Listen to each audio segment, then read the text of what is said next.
Right. Good morning, guys. How you guys doing? Good, thank you. Morning. How about you? Morning. Doing Good well. morning. Thank you. Doing pretty good. Doing good. All right. Well, let's jump into today's lecture. Do I have someone that would like to pray for our day? I'll do it. Thank you, Isaiah. Go ahead and pray. Father God, I pray that you help this day. I pray that you help anyone that's in struggle or anyone who needs you at this time. God, I pray that you would just help us learn a lot and that we would just take this lesson and it will help us pass this class and that will do good in other classes. And I pray that this day go well. In Jesus' name I pray. Amen. Amen. All right, guys. So today we're going to talk about what's known as the Gilded Age. We've been talking a lot about industrialization and then different economic systems such as capitalism and socialism. So now we're going to look at a time period that developed within the U.S. more than anywhere else, and this was known as the Gilded Age. So I'm going to pull up our PowerPoint, and we will jump into it.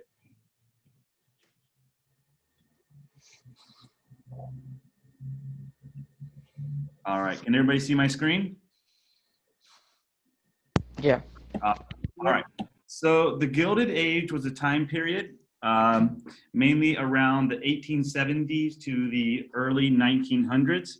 And so this was a time of great prosperity and success within the U.S. more than in any other area during this time. And so this is when, more than anything else, extreme comfort began to take place in the sense of greater advancements in technology and various different things that allowed for success to take place. All right.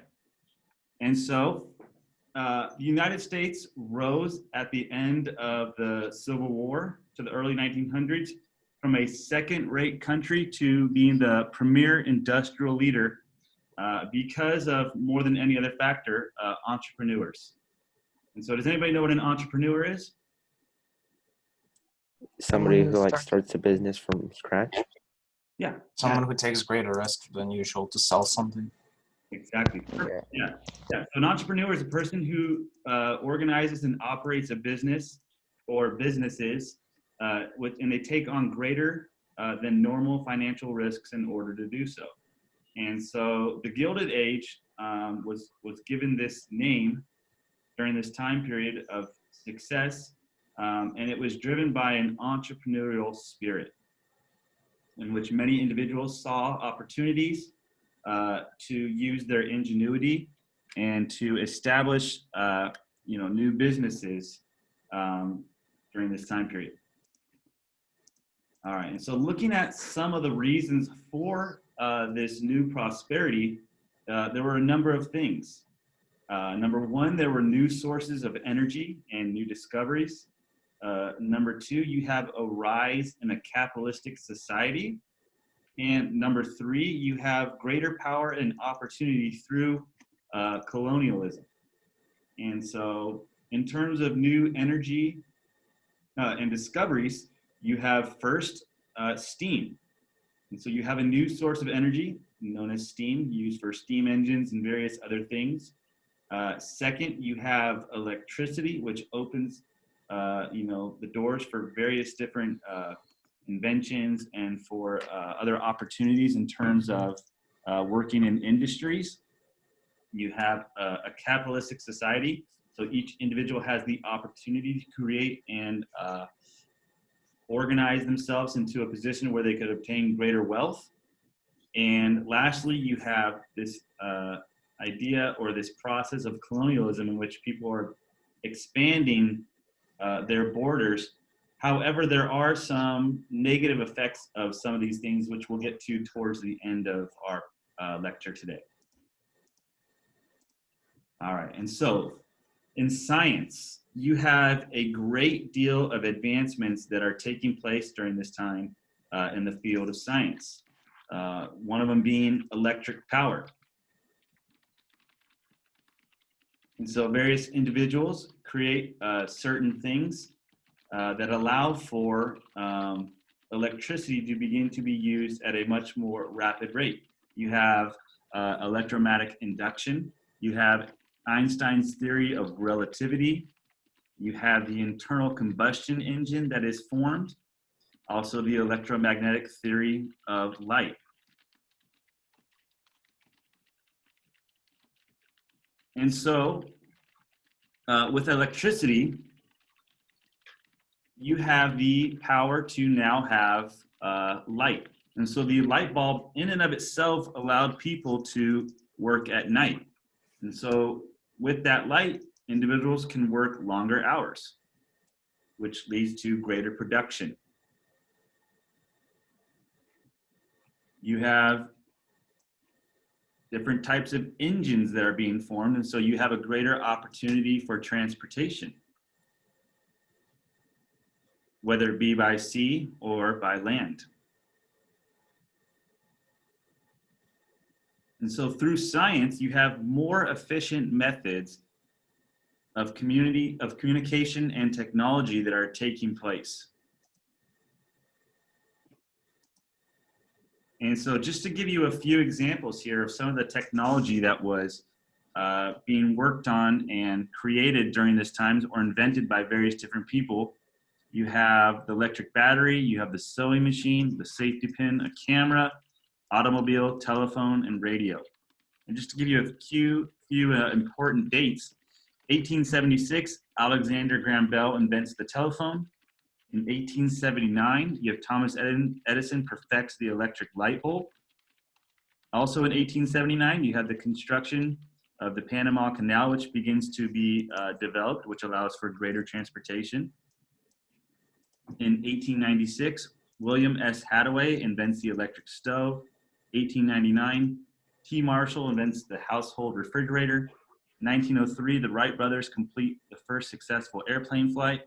And in 1908, Henry Ford completes his first Model T and it is mass produced. Don't worry about getting those all written down. They're on the PowerPoint, which I'll share with you at the end. So, but that's just to give you a key idea of some of the things that were being developed, which allowed for much greater transportation of goods and inventions that greatly propelled society within the United States. And so the reason for this is this economic system known as capitalism, which we've talked a lot about. And so with the rise in capitalism, it leads to a larger middle class in which people who were in poverty now have the opportunity to find work or to create an opportunity to lift themselves out of that poverty through having an entrepreneurial mindset. Capitalism also allowed for the growth in technology, commerce, and productivity overall. We've discussed how capitalism is huge in terms of motivating individuals to work for something.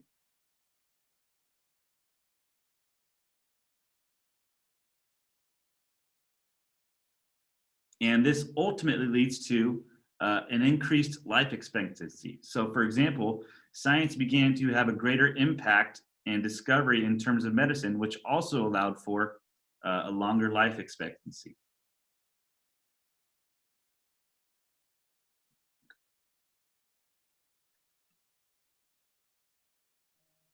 All right, and so one of the other reasons that the Gilded Age had certain prosperity was through colonialism. And so in the late 19th century, industrial growth and worldwide trade created among Europeans a new global competition for an empire. And so the search for raw materials and investments led to exploitation and domination. And so what you begin to see during this time period is a clash of Western culture versus indigenous ways. And so does anybody know what colonialism is? Give me a brief description of it. Well, it's when other countries exploit other more primitive locations for their own benefit, typically in a cruel manner.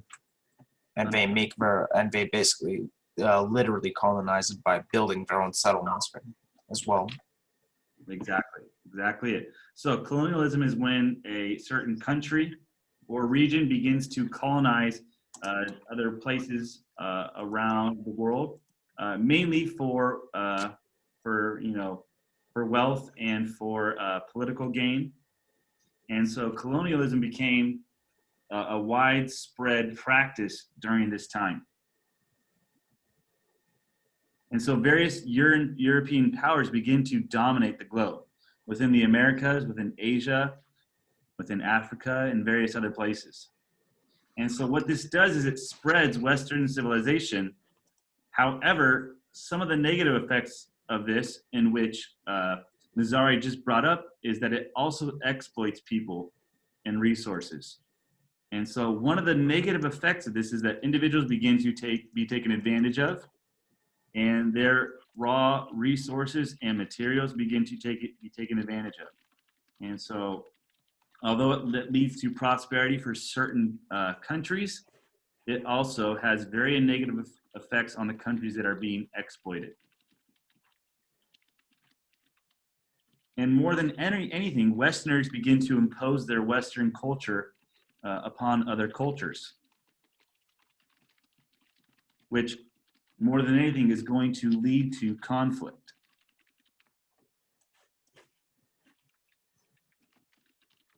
And much like what took place in the Revolutionary War, Britain was trying to colonize a lot of the Americas, right? And there was some pushback. We wanted our own freedom, and so we fought back. And so you're going to see this idea and this practice of colonialism face some pushback later in the 20th century. And we'll get that down the road a little later. All right, and so secondly, the Gilded Age did have a great deal of prosperity. However, it brought in a greater dependency on secularism. And so secularism began to grow during this time. And this began to have certain negative effects at the time, and especially moving into the 20th century and some of the events that take place shortly after the Gilded Age comes to a close. And so with this growing secularism, you have a society that begins to believe they don't need God. And you have people begin to believe that man alone can perfect society. And so a quote by Sigmund Freud says, "Religion belonged to the infancy of humanity. Now that humanity had come of age, it should be left behind." Anybody want to give me their thoughts on that quote? Go ahead, Luigi. He thinks that religion is part of man's ancient ignorance, and he sees it as unreasonable. Yeah. He thinks that we should grow out of it. Yeah, 100%. He's basically saying that religion is for societies that are basically infants, that are very premature, so to speak. But he says once you get to a place to where you are more mature, that humanity can basically take care of itself, and there doesn't need to be any dependence on divine intervention or on religion. And so what you have is man becoming less dependent on God and more dependent on personal discovery and success.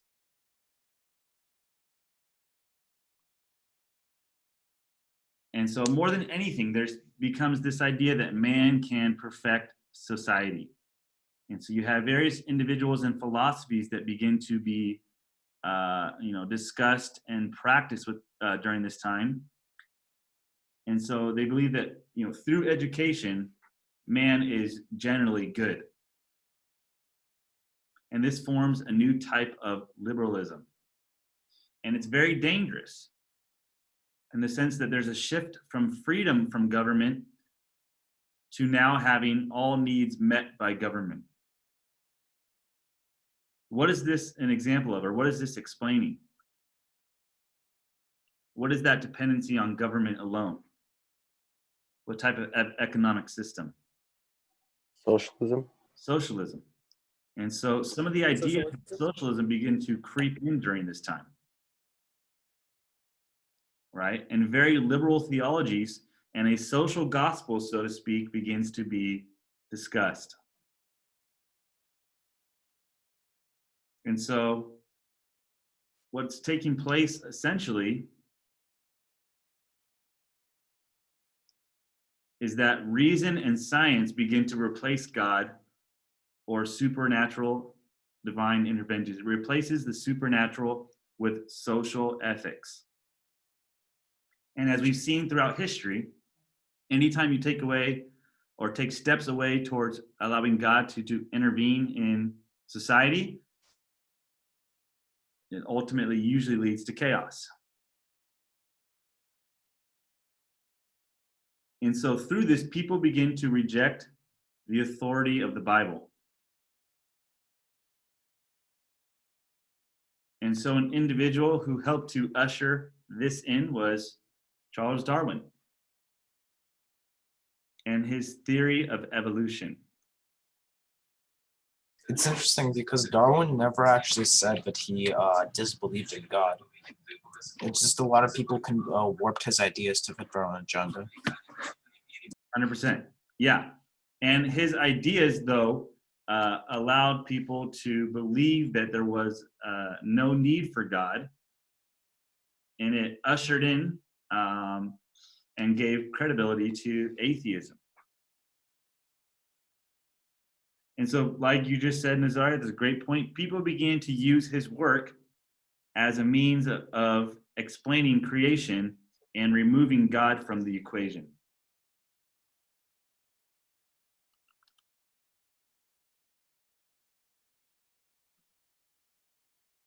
All right. And so lastly, what we're going to look at today is a mix of the prosperity versus the negative effects that took place. And so in order to do this, I'm using the HMS Titanic, which was built in 1912. And so how many of you guys have ever seen the movie The Titanic or have heard of the Titanic?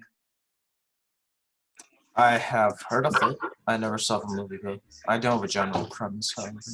We all have a general idea of what the Titanic was, right?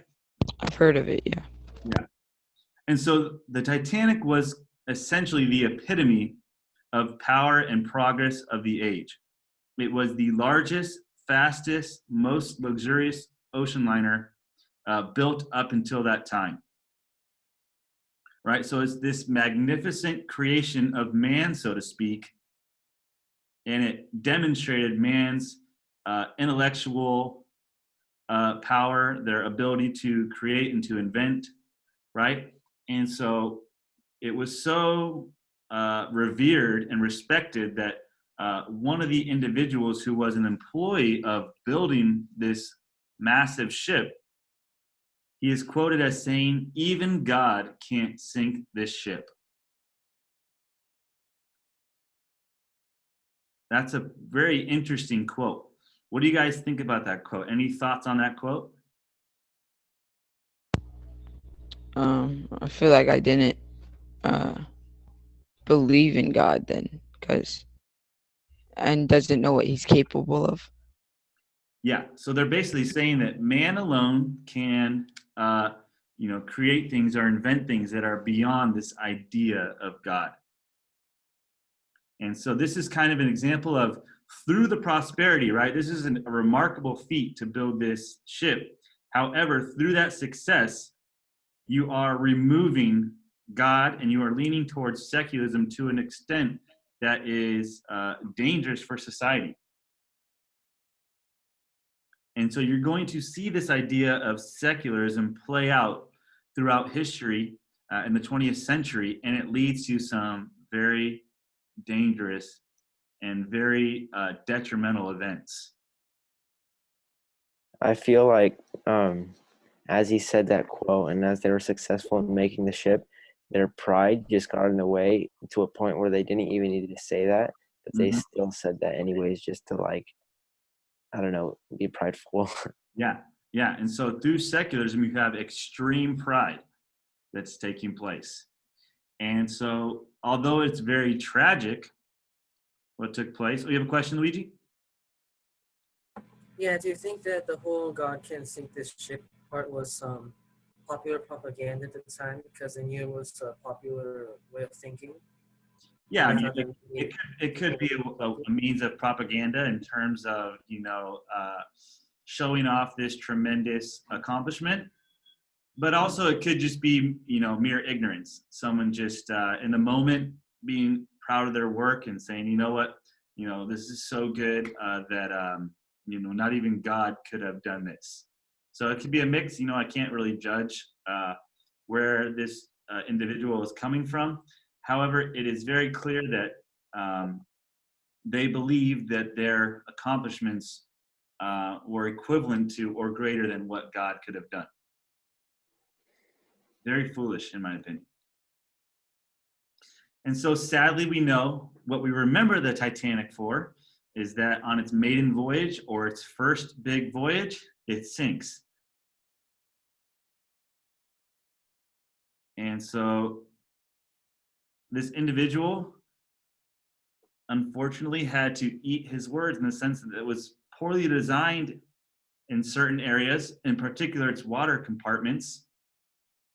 And it runs into an iceberg and it sinks. And so there are not enough lifeboats within the ship. And so even the captain, he ignored certain warnings and continued to sail, although there were, hazards up ahead. And so due to this, these poor designs and these, bad decisions, you have a number of people that die.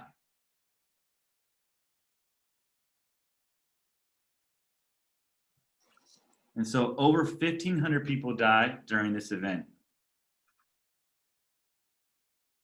And so ultimately it fails.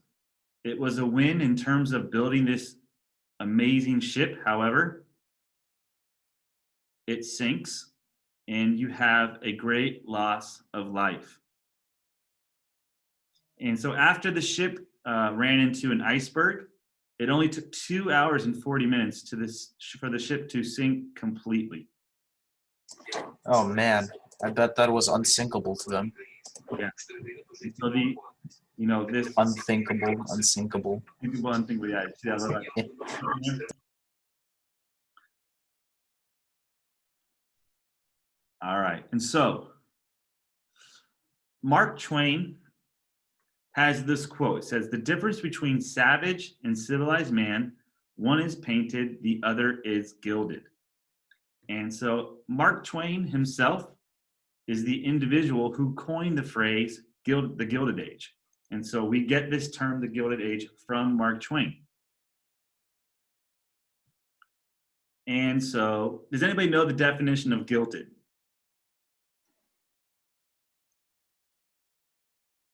No? All right, I thought I'd throw it out there. But gilded simply means covered thinly with gold leaf or gold paint. So how is this significant? Well, according to Mark Twain, the Gilded Age was gold coating over wood or cheap metal. And so what he is saying is that this grand age of prosperity and development was simply putting gold coating or gold leaves over something that was cheaply made.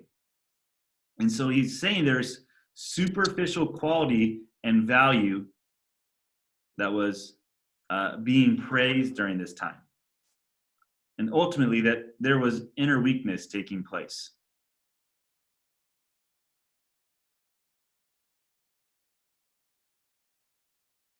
Any thoughts on this? And what Mark Twain is trying to get across?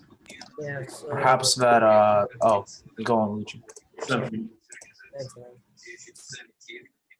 So I was gonna say that maybe all the advanced people were enjoying were just superficial material things, but really inside they were very hollow and weak. Yeah, that's a good thought.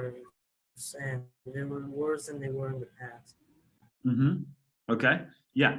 What else, Nazar? You had something to say too? I'd say that perhaps physical possessions were starting to be valued Mm-hmm. more, and that the gold represented how physical advancements and just generally physical objects were prided more than the soul. Yeah. Essentially, yeah. So they're saying that there's this event taking place of extreme pride and materialism. However, people are broken inside. And part of that being because secularism had crept into such a great degree. So people began to determine their success, their wealth, their identity based on material things. However, it's all superficial. And to explain that a little bit more, I mentioned early in the lecture how there were great things that took place in terms of prosperity. Well, there were also a lot of negative things that took place. And so, as we discussed earlier in industrialization, this has certain negative effects. A few of them being industrialization causes pollution in terms of polluting the air and the water. Industrialization can also lead to poverty for certain individuals because of poor wages. It also puts a lot of power in the owner's hands. People have to work longer hours. There are unsafe working conditions. And unfortunately, in certain areas, poverty was so bad that even children were forced to work in order for a family to make it through. And so massive wealth is created by factory owners. However, within this, there is corruption, in which business owners will oftentimes use money to influence government officials and so on and so forth. And so you have extreme success that's taking place in this time. However, you also have extreme negative effects that are taking place.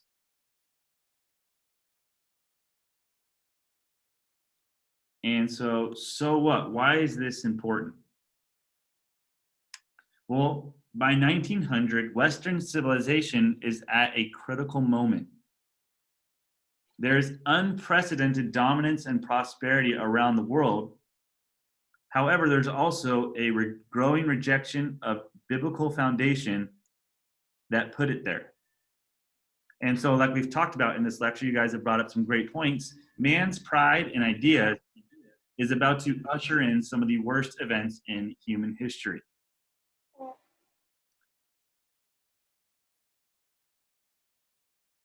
And so we're going to see some of those events and discuss them very recently, but can anybody give an idea of what some of these events are?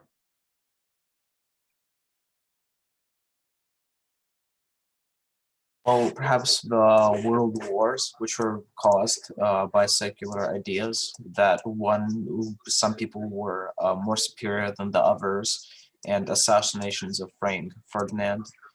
And if biblical ideas were used, then that would have never happened, because all those were rejecting biblical ideas specifically. Exactly, 100%. And so these ideas, such as pride and secularism, begin to usher in events that take place like World War I and World War II. And so we've talked a little bit in this slide about colonialism and how there is this tremendous desire to colonize certain areas for wealth and for political gain.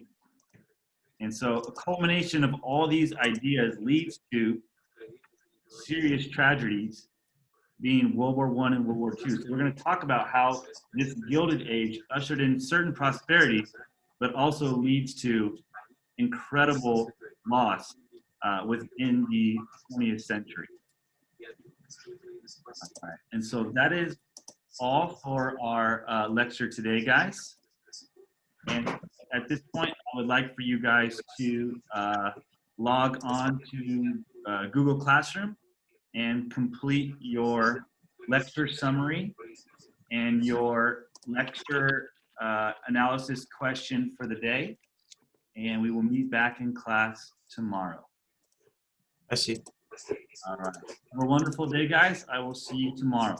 You too, Mr. Kane. Thank you, Bye. Mr. Kane. Bye, guys. Bye. Goodbye. Bye, Mr.